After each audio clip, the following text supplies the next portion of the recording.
Good morning students. अपन ने जो next ये जो चैप्टर स्टार्ट किया था बायोडाइवर्सिटी एंड बायो कंजर्वेशन, तो इसको अपन आके स्टार्ट करते हैं। इसमें बायोडाइवर्सिटी के बारे में मैंने आपको बताया था। बायोडाइवर्सिटी क्या होती है, अल्फा डाइवर्सिटी क्या होती है, बीटा डाइवर्सिटी क्या होती है, गामा डाइवर्सिटी किसको बोलते हैं। तो डाइवर्सिटी मीन्स विविधता, चेंजेज, एक ही स्पीसीज या एक कम्युनिटी के अंदर बहुत सारे पॉपुलेशन, एनिमल्स, जातियां, स्पीसीज पाई जाती है, उसी को अपन क्या बोलते हैं, डाइवर्सिटी।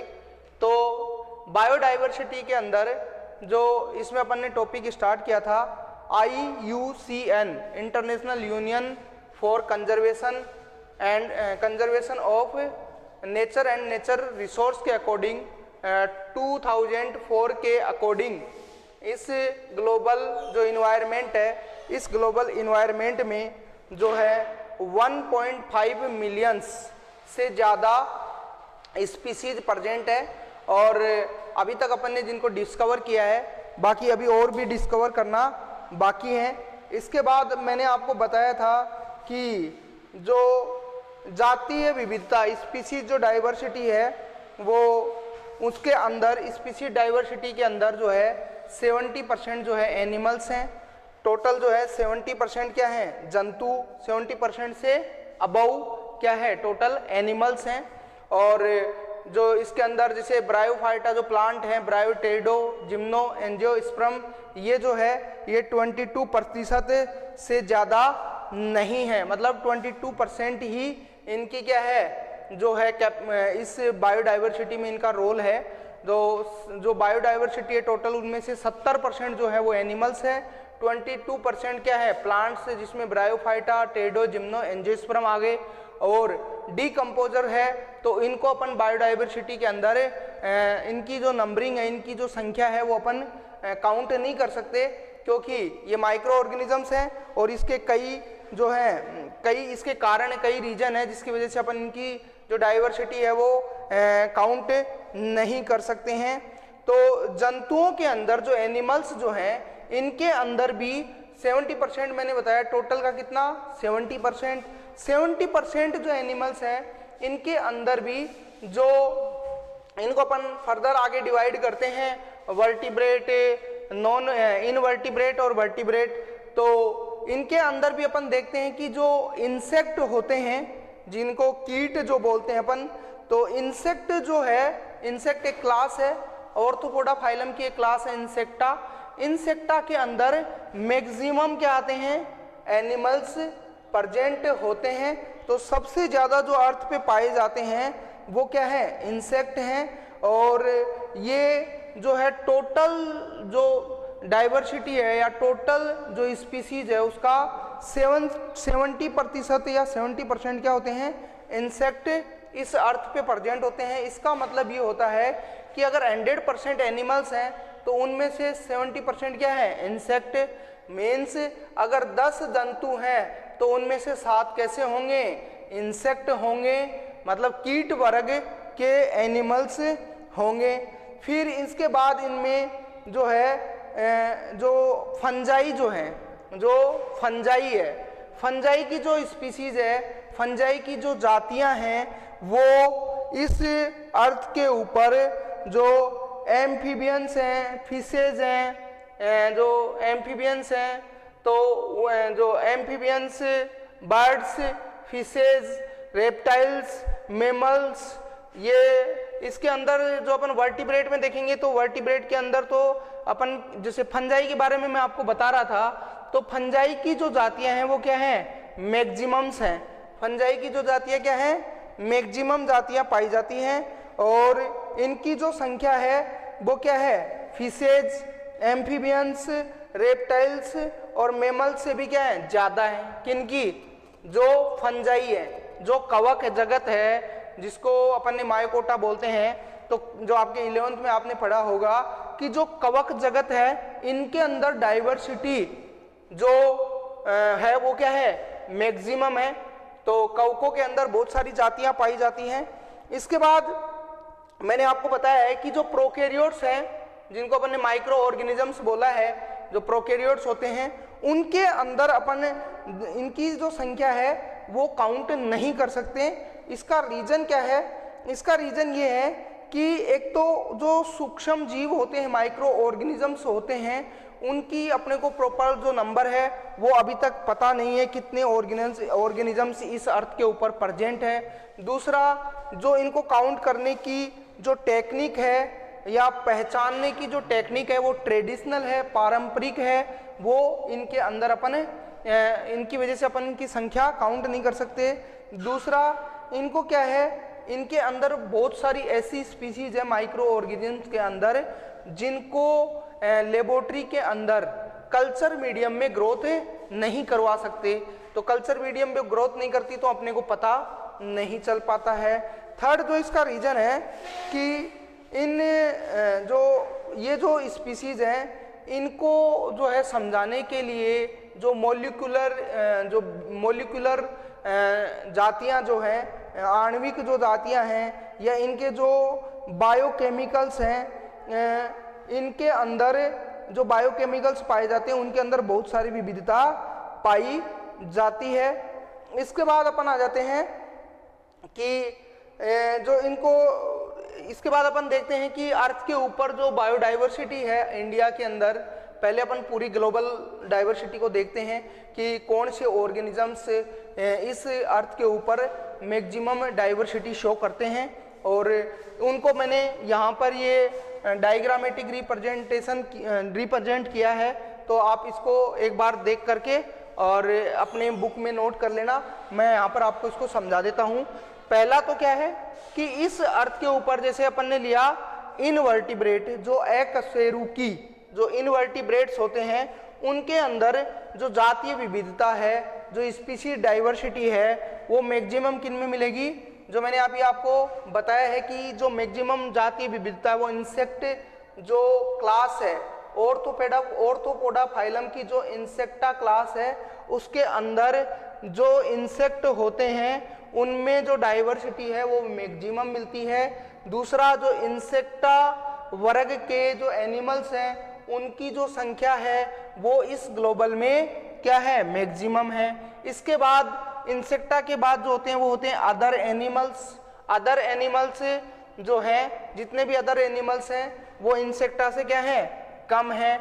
इसके बाद जो है मोलस्का जो है, उसके जो एनिमल्स है, मोलस्का के जो एनिमल्स हैं उनकी जो संख्या है या उनके अंदर जो डाइवर्सिटी है वो भी क्या है? अदर एनिमल से कम है। और सबसे कम जो है ये ऑर्थोपोडा का ही क्या है? ऑर्थोपोडा जो फाइलम है उसी की क्लास है क्रस्टेशिया।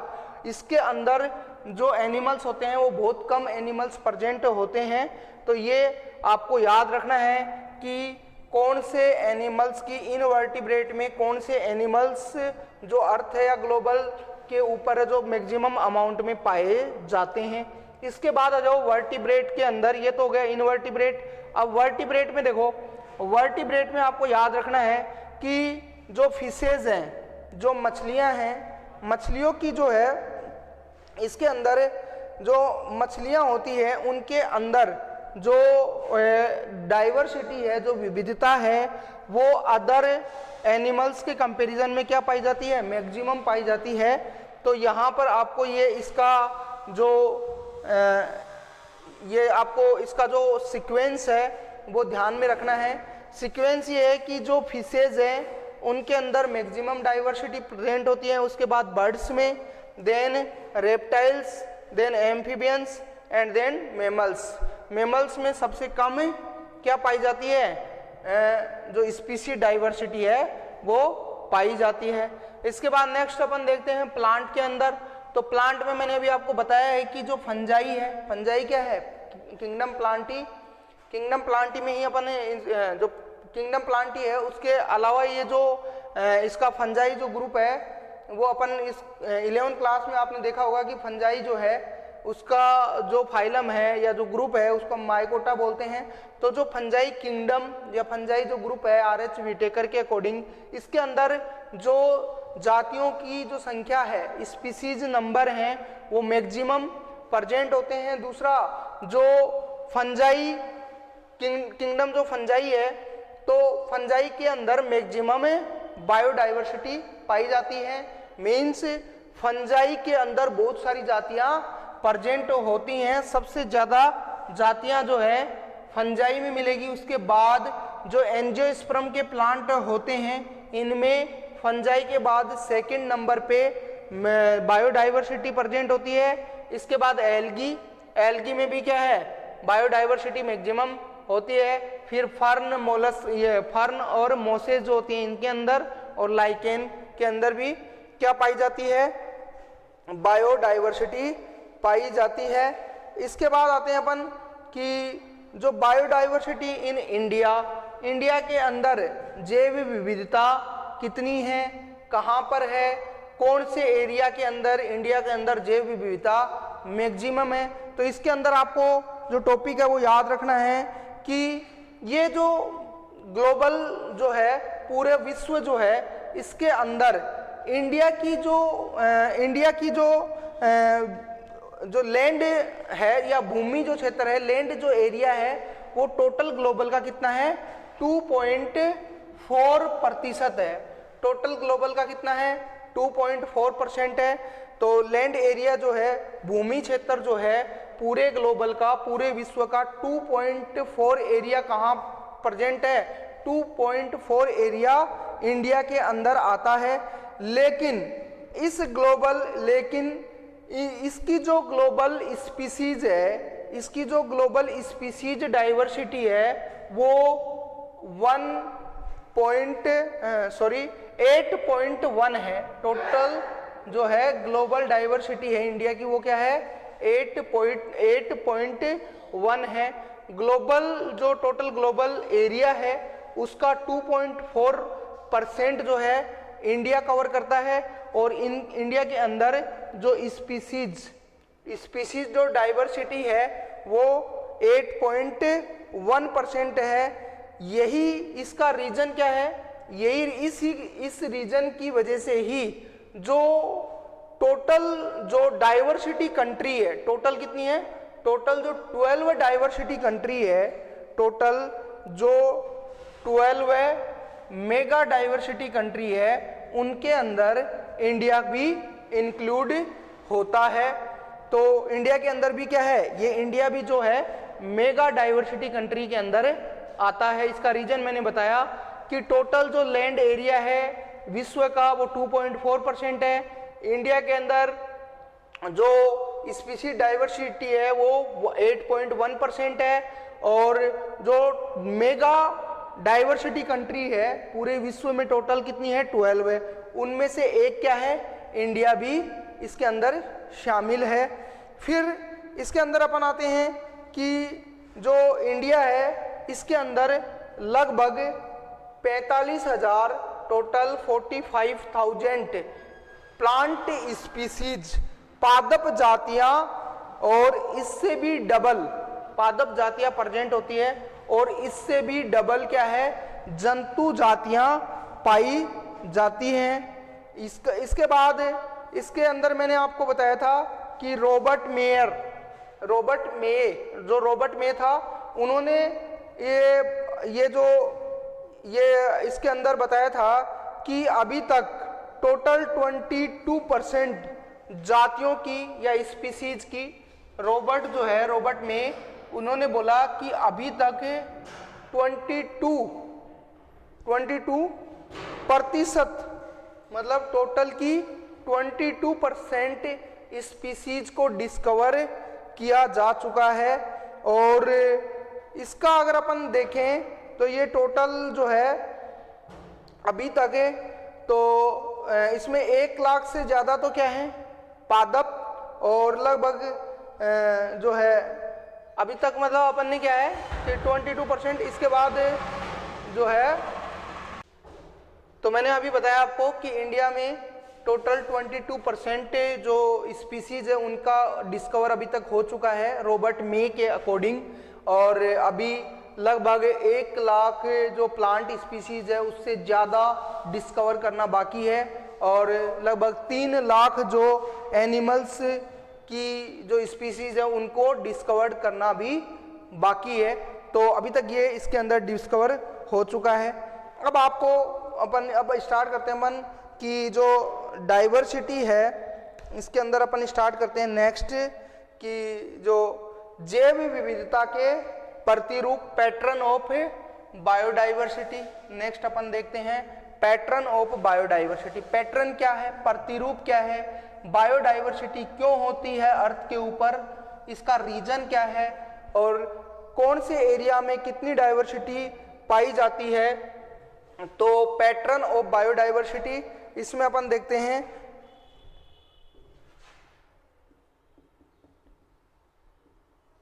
पैटर्न ऑफ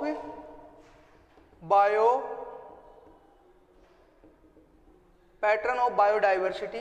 तो इसका पैटर्न क्या है, बायोडाइवर्सिटी प्रेजेंट होने का रीजन क्या है। इसका रीजन देखो क्या होता है कि जो इन्वायरमेंटल जो फैक्टर होते हैं वो ही बायोडाइवर्सिटी का मेन रीजन होता है। जो इन्वायरमेंटल फैक्टर होते हैं बायोटिक है, बायोटिक है, उसी की वजह से क्या होती है बायोडाइवर्सिटी इस ग्लोबल में प्रेजेंट होती है। तो ये जैसे अपनी अर्थ है, इसके अंदर आपने देखा होगा जैसे अर्थ है, तो ये अर्थ की क्या होती है इक्वेटर, ये जो एरिया है, ये जो भूमध्य भाग है इसको अपन क्या बोलते हैं इक्वेटर। तो जैसे जैसे अपन इक्वेटर या भूमध्य रेखा या ये जो भूमध्य रेखा है इक्वेटर से पोल की तरफ, जैसे ये नॉर्थ और ये साउथ पोल जो है, जैसे जैसे अपन भूमध्य रेखा से नॉर्थ पोल की तरफ जाते हैं तो अपने को क्या है जो डाइवर्सिटी है, जो विविधता है एनिमल्स और प्लांट में, वो क्या होती जाती है डिक्रीज होती जाती है।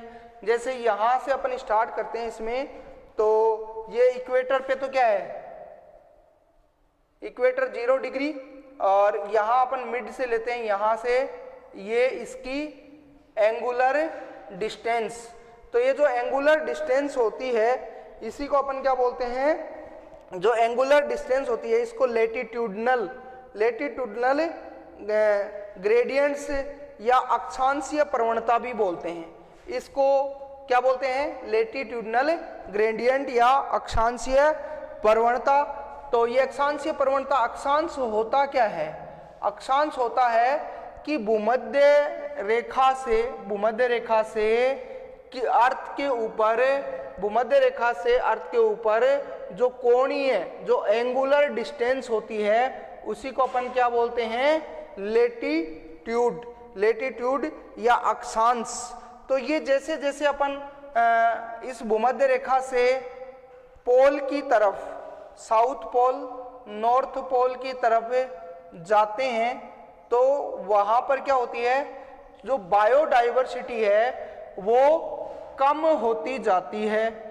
जैसे क्यों होती जाती है उसका रीजन ये है कि बायोडाइवर्सिटी के लिए क्या है लाइट, सनलाइट की भी क्या होती है रिक्वायरमेंट होती है। ये सन है इधर, और जैसे जैसे अपन पोल की तरफ जाते हैं तो सनलाइट वहां पर प्रॉपरली नहीं पहुंच पाती है, और वहां पर जो डाइवर्सिटी है, विविधता है प्लांट एंड एनिमल्स की, वो क्या होती जाती है डिक्रीज होती चली जाती है। इन्वायरमेंटल फैक्टर जो है इसमें मेन रोल प्ले करते हैं, जिसकी वजह से जैसे जैसे अपन भूमध्य रेखा से उत्तरी ध्रुव और दक्षिणी ध्रुव की तरफ जाते हैं तो यहाँ पर प्लांट एंड एनिमल्स की जो विविधता है वो कम होती चली जाती है। तो इसको अपन बोलते हैं अक्षांशीय प्रवणता, लेटिट्यूडनल। इसको अपन क्या बोलेंगे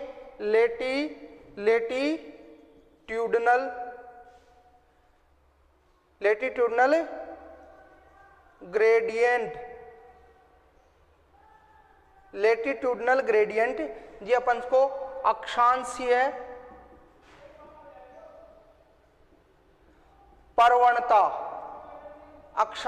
प्रवणता इसको कहा जाता है लेटिट्यूडनल ग्रेडियंट। तो इसका जंतु, ये जो एनिमल्स और प्लांट हैं इनकी जो डाइवर्सिटी है पूरे ग्लोबल में एक समान नहीं होकर के क्या होती है असमान होती है।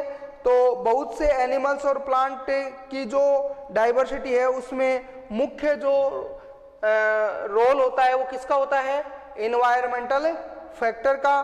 तो इसके अंदर मैंने आपको बताया, लेकिन इसमें एक अपवाद है। अपवाद ये है कि यहाँ पर अपन देखते हैं कि कुछ जो है ट्रॉपिक रीजन, उष्णकटिबंधीय जो क्षेत्र होते हैं, जो उष्णकटिबंधीय क्षेत्र हैं, जैसे अक्षांशीय जो लिमिटेशन है, तो उस अक्षांशीय लिमिटेशन के अकॉर्डिंग जैसे 23.5 डिग्री सेंटीग्रेड नॉर्थ पोल से 23.5 डिग्री सेंटीग्रेड साउथ पोल की साइड में, साउथ पोल की तरफ जो टेम्परेट जो पोलर एरियाज हैं, जो पोलर एरियाज हैं, जो टेम्परेट एरियाज हैं, वहां पर जो है ये जो एनिमल्स, ये जो स्पीसी डाइवर्सिटी जो है मैक्सिमम पाई जाती है। मतलब 23 डिग्री सेंटीग्रेड 20 डिग्री सेंटीग्रेड जो है ये अक्षांश जो है, ये जो अक्षांश किधर साउथ टू नॉर्थ पोल या north pole to south pole की जो अक्षांशीय लिमिटेशन है, सीमा है, उधर क्या है जो बायोडाइवर्सिटी है एनिमल्स एंड प्लांट की, वो क्या है मैक्सिमम पाई जाती है। इसका अपन एग्जाम्पल लेते हैं कि भूमध्य रेखा पर और ये जो इक्वेटोरियल है, यहाँ पर कौन से एनिमल्स या कौन से जो कंट्रीज है भूमध्य रेखा पर पाए जाते हैं और वहाँ पर कौन कौन से जो स्पीसी डाइवर्सिटी है वो प्रेजेंट होती है। तो इसका एग्जाम्पल अपन लेते हैं। इसमें एग्जाम्पल में इधर अपन क्या लेते हैं कंट्री, या इधर कंट्री ले लेते हैं और इधर अपन लेते हैं बर्ड्स, पक्षियों की संख्या या डाइवर्सिटी, पक्षियों की संख्या या डाइवर्सिटी। तो भूमध्य रेखा के समीप कौन सी कंट्री आती है? पहली तो आती है कोलंबिया। जो कोलंबिया है, कोलंबिया जो है देश, ये भूमध्य रेखा पर पाया जाता है। तो यहाँ पर जो पक्षियों की जातियां हैं वो क्या है, मैक्सिमम जातियां यहाँ पर देखने को मिलती है। उनका नंबर होता है 14,000 के लगभग यहाँ पर पक्षियों की जातियां पाई जाती है। और इसके बाद भारत जो इंडिया है, ये भी क्या है भूमध्य रेखा के समीप है, ये भी क्या है भूमध्य रेखा के समीप होता है। तो भारत के अंदर भी पक्षियों की जो जातियां है लगभग कितनी पाई जाती है 12,000 या 1,200 लगभग 1200 प्रकार के पक्षी यहाँ पर पाए जाते हैं। ये दोनों कहाँ पर प्रेजेंट है? ये दोनों कंट्री प्रेजेंट होती है भूमध्य रेखा के आसपास। और भूमध्य रेखा पर जो टेम्परेचर, जो इन्वायरमेंटल जो कंडीशन है वो क्या है चेंजेबल है, चेंज होती रहती है। तो इस वजह से वहाँ पर क्या है जो पक्षियों की जातियां हैं वो अधिक मात्रा में पाई जाती है। फिर इसके अंदर अपन देखते हैं 41 डिग्री उत्तरी अक्षांश, 41 डिग्री 41 नॉर्थ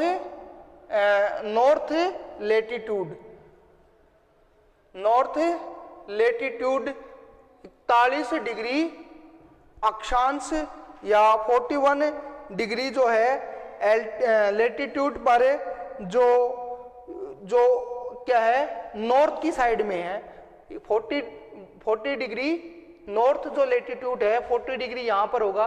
तो यहाँ पर जो कंट्रीज है वो होती है न्यूयॉर्क, जो अमेरिका के अंदर प्रेजेंट होती है। तो न्यूयॉर्क के अंदर इन पक्षियों की जो जातियां हैं वो है 105 प्रकार की जातियां यहाँ पर पाई जाती है। इसके बाद ये तो हो गया नॉर्थ की साइड में। फिर 71 डिग्री जो अक्षांश जो लेटीट्यूड है, तो वहाँ पर 71 डिग्री अक्षांश पर जो नॉर्थ की साइड में 71 डिग्री नॉर्थ लेटीट्यूड जो है, यहाँ पर जो है डाइवर्सिटी जो है मिनिमम, तो ये लगभग पोल के ऊपर आ गया, पोल के आसपास हो गया। तो यहाँ पर जो पक्षियों की जातियां हैं वो बहुत ही कम पाई जाएगी। और इस एरिया के अंदर जो कंट्री आती है वो है ग्रीनलैंड। और ग्रीनलैंड के अंदर जो है 56 जो ये बर्ड्स हैं ये प्रेजेंट होते हैं। तो ये मैंने आपको इसको समझाया है कि जैसे जैसे अपन इक्वेटर से अपन नॉर्थ पोल या साउथ पोल की साइड में जाते हैं तो वहाँ पर जो स्पीसीज डाइवर्सिटी है वो डिक्रीज होती चली जाती है। इसका रीजन है इन्वायरमेंटल फैक्टर, और इसका एग्जाम्पल जैसे कोलंबिया है, ये इक्वेटर पे प्रेजेंट होता है, ये जो कंट्री है ये इक्वेटर पर प्रेजेंट होती है, इंडिया भी इक्वेटर पे है। तो जैसे जैसे इनके अंदर ये अक्षांश बढ़ेगा वैसे वैसे जो डाइवर्सिटी है वो क्या होती जाएगी, कम होती चली जाएगी। तो इसके अंदर आपको ये ध्यान रखना है कि ये तो अब इसमें आप जो है मैक्सिमम डाइवर्सिटी कहाँ पर प्रेजेंट होती है, इस होल ग्लोबल के अंदर जो मैक्सिमम डाइवर्सिटी है वो अमेज़न जो होते हैं, जो साउथ अमेरिका के अंदर जो अमेज़न ट्रॉपिकल फॉरेस्ट जो पाए जाते हैं, साउथ अमेरिका के अंदर जो अमेज़न ट्रॉपिकल फॉरेस्ट पाए जाते हैं वहाँ पर जो स्पीसीज डाइवर्सिटी है वो मैक्सिमम पाई जाती है। साउथ वहाँ पर स्पीसीज डाइवर्सिटी क्या होती है, मैक्सिमम प्रेजेंट होती है। क्यों होती है, उसका रीजन है कि वहाँ पर जो है इन्वायरमेंटल चेंजेज जो होते हैं वो ड्रास्टिकली नहीं होते हैं, लिमिटेशन में ही उनके अंदर चेंजेज पाए जाते हैं। तो अमेज़न के अंदर जो डाइवर्सिटी है उसको अपन देख लेते हैं, उसका एग्जाम्पल देख लेते हैं कि वहाँ पर प्लांट की जो जातियाँ हैं वो कितनी पाई जाती हैं, एनिमल्स की कितनी जातियाँ पाई जाती हैं, वो इसके अंदर अपन देखते हैं। तो सबसे पहले अपन इसमें देखेंगे कि जो क्लास या वर्गक क्लासेज कितने वर्ग प्लांट के यहाँ पे प्रेजेंट होते हैं, और यहाँ पर अपन देते हैं कि प्लांट या एनिमल्स या ऑर्गेनिजम्स। इधर अपन क्या लेंगे, ऑर्गेनिजम्स या प्रजातियों की संख्या ले लेते हैं, या स्पीसीज नंबर ऑफ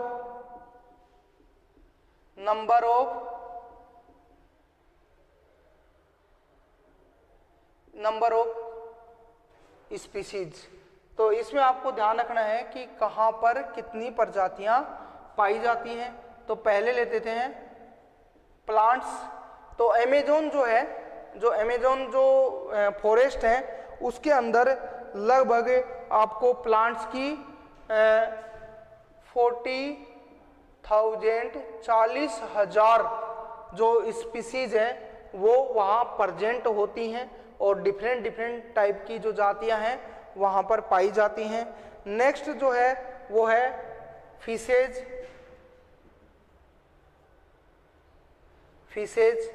तो जो मछलियां हैं उनकी भी लगभग 3,000 जातियां जो पाई जाती हैं। उसके बाद जो है बर्ड्स की 1300 जातियां यहाँ पर अलग अलग प्रकार की जातियां पाई जाती है। ये डाटा आपको याद रखना है। फिर है मेमल्स। तो मेमल्स में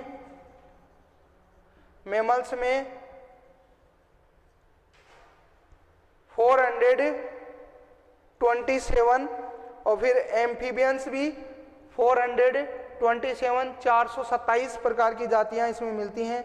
रेप्टाइल्स में जो है रेप्टाइल्स की जो जातियां हैं वो 378 प्रकार की जातियां पाई जाती हैं।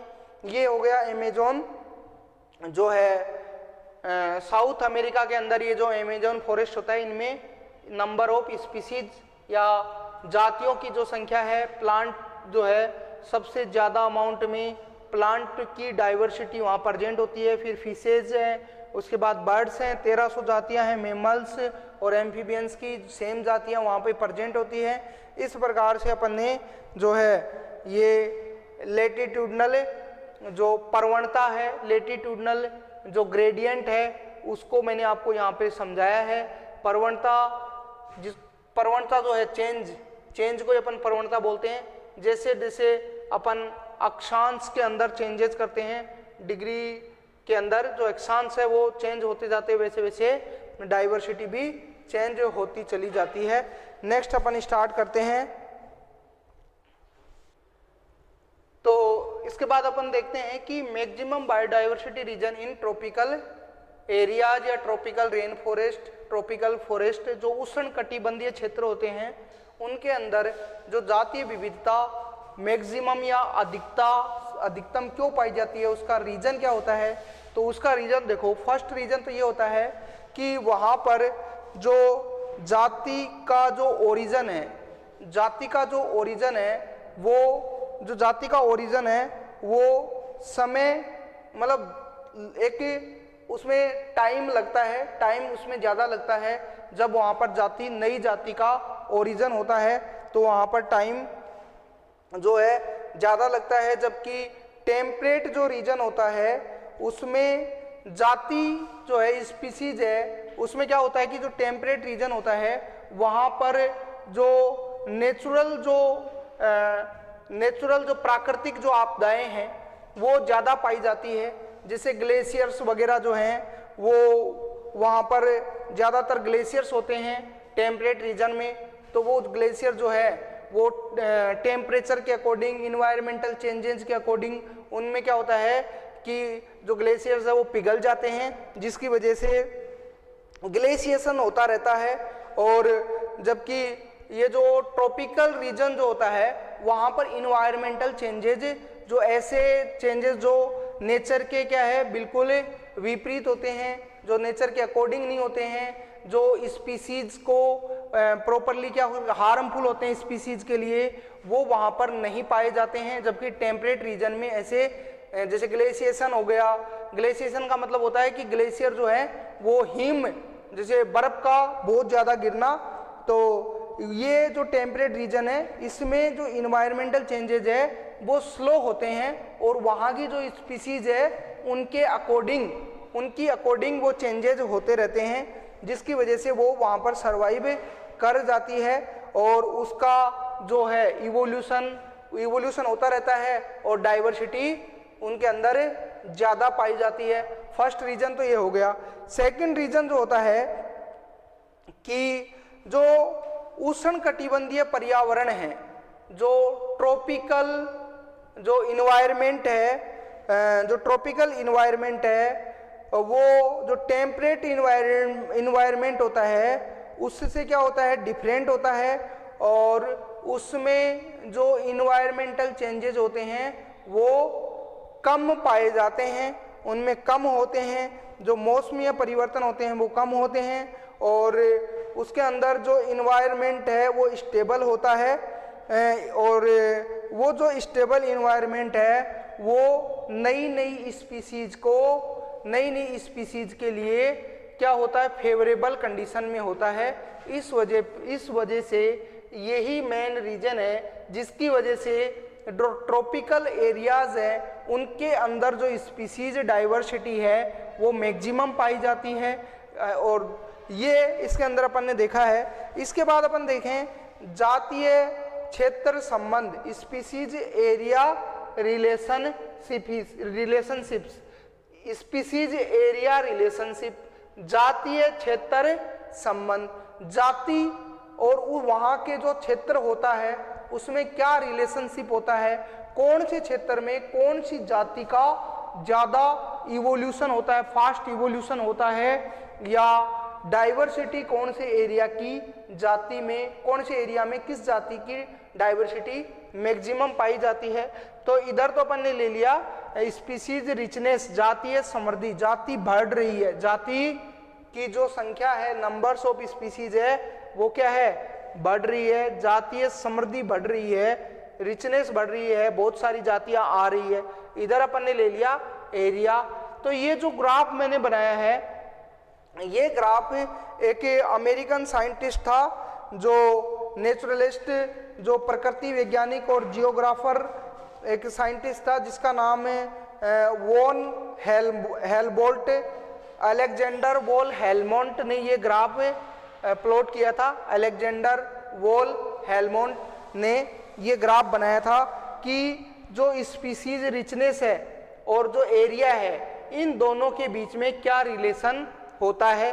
एरिया बढ़ने पे स्पीशीज जो रिचनेस है वो कैसे बढ़ती है, जातियों की संख्या कैसे बढ़ती है, कौन से एरिया में जातियों की संख्या ज़्यादा बढ़ती है, तो ये ग्राफ उन्होंने बनाया था। तो जर्मन साइंटिस्ट था अलेक्जेंडर वोन हेलबोल्ट ने, इन्होंने क्या किया था, साउथ अमेरिका के जो जंगल है, साउथ अमेरिका के जो जंगल है वहाँ पर इन्वेस्टिगेशन किया था। जातियों का सबसे ज़्यादा इन्वेस्टिगेशन, बहुत डीप में इन्वेस्टिगेशन इन्होंने किया और फिर इन्होंने जो है स्पीसीज रिचनेस और एरिया के बीच में रिलेशन बनाया, जिसकी वजह से उनको ये ग्राफ मिला था। अब इसके अंदर देखो क्या है, ये जो जातीय विविधता है इसकी कुछ लिमिटेशन भी है। तो जातीय विविधता और ये जो क्लासिफिकेशन है जैसे, तो ये क्षेत्र पे कैसे डिपेंड करता है, तो इसको आपको याद रखना है कि इसके अंदर जो ग्राफ मिलता है वो कैसा मिलता है, आयताकार परवलय, आयताकार अति परवलय मिलता है। मतलब इसके अंदर जो ग्राफ मिलेगा आपको वो कैसा मिलेगा, आयताकार अति परवलय की जातीय क्षेत्र और जो ये जो जातीय विविधता है और एरिया के अंदर क्या क्या रिलेशन है ये अपन एक बार देखते हैं और ये ग्राफ आपको इसके थ्रू अपन समझते हैं। तो ये जो ग्राफ अपन ने बनाया है ये अलेक्जेंडर वोन हेलबोल्ट जो एक साइंटिस्ट है, उन्होंने ये ग्राफ रिप्रेजेंट किया था species and area, species richness and area के बीच में। इस ग्राफ में अपने को ये पता चलता है कि इसके अंदर ये जो इसका ढाल है, जो स्लोप है, ये जो स्लोप इसका जो है जितना ज़्यादा स्लोप होगा, ढाल जितना ज़्यादा होगा उतनी इसके अंदर जो स्पीशीज रिचनेस है वो ज़्यादा होगी। कम एरिया के अंदर स्पीशीज रिचनेस कहाँ ज़्यादा होगी, यहाँ पर स्पीशीज जो रिचनेस है कम एरिया है और यहाँ पर जातीय रिचनेस या इस जातीय समृद्धि जो है यहाँ पर ज़्यादा पाई जाती है और यहाँ पर जातीय समृद्धि क्या है, कम पाई जाती है। तो ये जैसे जैसे इसका स्लोप क्या होता जाता है, इसका स्लोप ज़्यादा होता है, ढाल ज़्यादा होता है, वहाँ पर स्पीशीज की जो रिचनेस है वो क्या है, ये स्पीशीज रिचनेस को शो करता है। तो इसके अंदर आपको इसके अंदर याद रखना है कि जैसे एरिया है इसमें आर जो है इसको रिग्रेशन कोफिशिएंट बोलते हैं, सी जो है ये क्या है, सी जो है ये इसके अंदर होता है अंतःखंड और एस जो है स्पीशीज रिचनेस है और ए क्या है, एरिया है। तो जैसे जैसे ढाल इसका क्या होगा, ज़्यादा होगा तो स्पीशीज रिचनेस क्या होगी, ज़्यादा पाई जाती है, इसके अंदर डाइवर्सिटी ज़्यादा पाई जाती है।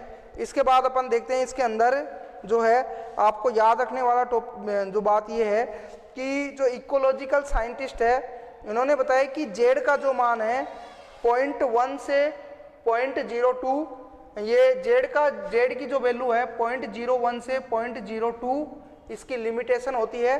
और जो कि जैसे इसके अंदर कैलिफोर्निया के जो बर्ड्स हैं और ब्रिटेन के जो प्लांट्स है, न्यूयॉर्क के अंदर जो मोलस्क है उनके लिए इनकी वैल्यू क्या होती है 0.1 से 0.2 जेड की वैल्यू पाई जाती है।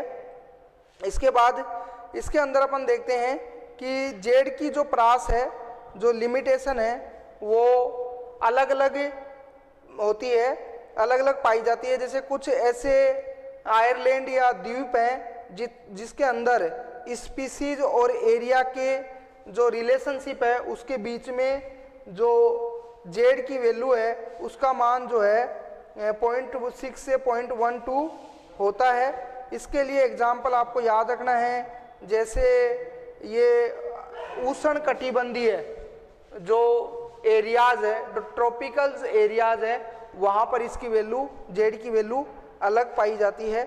इसके बाद जैसे जैसे अपन ढलान जो है उसकी तीव्रता बढ़ती है, जेड की परास या लिमिटेशन भी बढ़ती जाती है।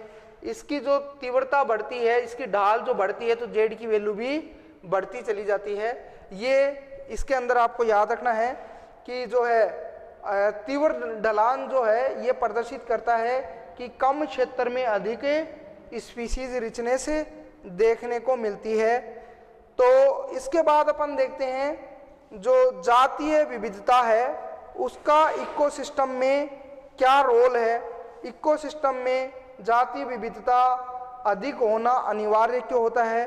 तो इसमें आपको ध्यान रखना है कि कोई भी इकोसिस्टम है उसके अंदर स्पीसीज डाइवर्सिटी यदि ज़्यादा है तो आपको पता है उसमें जो ट्रॉफिक लेवल है, अलग अलग ट्रॉफिक लेवल पे जो एनर्जी है उसका जो अलग अलग ट्रॉफिक लेवल पे जो एनिमल्स हैं उनके लिए जो एनर्जी है वो हाई अमाउंट में प्रेजेंट होती है, जिसकी वजह से क्या है वो इकोसिस्टम उतना ही ज़्यादा स्टेबल होता है। जितनी ज़्यादा इकोसिस्टम के अंदर डाइवर्सिटी पाई जाएगी वो इकोसिस्टम उतना ही ज़्यादा क्या होगा, स्टेबल होगा वो, और उसकी जो प्रोडक्टिविटी है वो भी क्या होगी, हाई होगी, क्योंकि मैक्सिमम डाइवर्सिटी है तो प्रोडक्टिविटी भी क्या होगी, हाई होगी।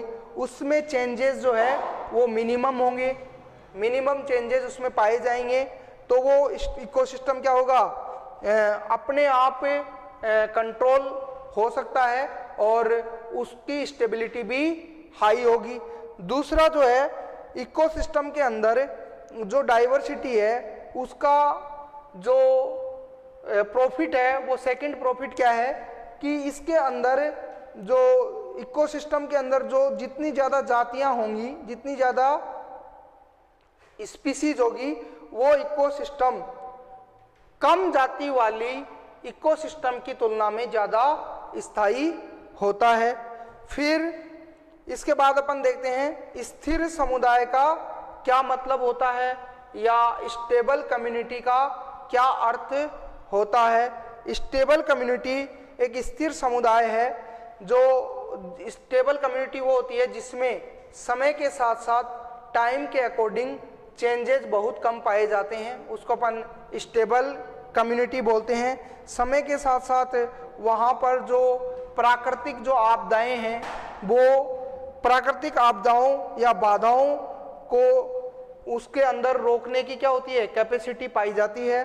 थर्ड, जो एलियंस या जो विदेशी जातियां हैं वो भी उसके ऊपर आक्रमण नहीं करती है, उसी को अपन क्या बोलते हैं, स्टेबल कम्युनिटी। इसके बाद अपन देखते हैं इकोसिस्टम के अंदर नेक्स्ट अपन पॉइंट लेते हैं